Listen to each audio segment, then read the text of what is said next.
৩০০রও বেশি কর্মী নিয়োগ হুগলি জেলায়। চাকরির সুযোগ কোন কোন পদে চলুন দেখে নেওয়া যাক।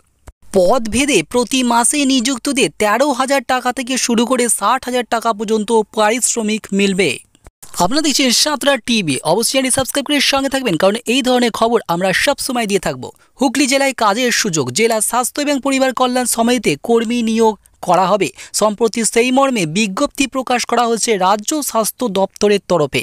জাতীয় স্বাস্থ্য মিশন এবং অন্যান্য প্রকল্পের অধীনে বিভিন্ন পদমর্যাদায় কর্মীদের নিয়োগ করা হবে। সমস্ত পদেই নিয়োগ হবে চুক্তির ভিত্তিতে। আগ্রহীরা অনলাইনে এর জন্য আবেদন করতে পারবেন।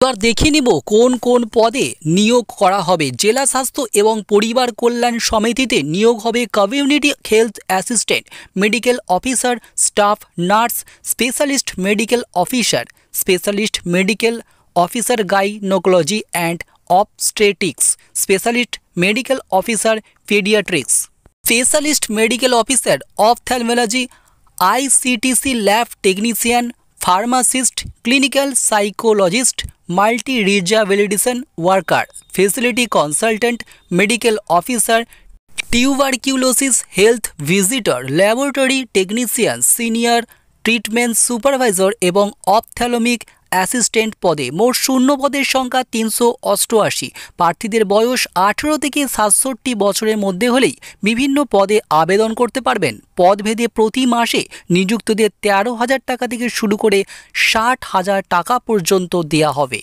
প্রতি পদে আবেদনের জন্য যোগ্যতার পৃথক মাপকাঠি রয়েছে, যা মূল বিজ্ঞপ্তিতে বিশদ জানানো হয়েছে। কিছু পদের ক্ষেত্রে প্রার্থীদের শিক্ষাগত যোগ্যতা এবং পেশাদারি অভিজ্ঞতার ভিত্তিতেই নিয়োগ করা হবে। বাকি পদগুলিতে নিয়োগের জন্য লিখিত পরীক্ষা, কম্পিউটার চালানোর দক্ষতা এবং ইন্টারভিউয়ের আয়োজন করা হবে। আগ্রহীদের রাজ্য স্বাস্থ্য দপ্তরের ওয়েবসাইটে গিয়ে সমস্ত নথিসহ আবেদন করতে হবে। আবেদন জানাতে সংরক্ষিত এবং অসংরক্ষিত শ্রেণীভুক্তদের যথাক্রমে ৫০ এবং ১০০ টাকা জমা দিতে হবে। আবেদনের শেষ দিন ২৮শে মার্চ। নিয়োগের শর্তাবলী বিস্তৃত জানতে সংশ্লিষ্ট ওয়েবসাইটে গিয়ে মূল বিজ্ঞপ্তিটি আপনাকে দেখে নিতে হবে।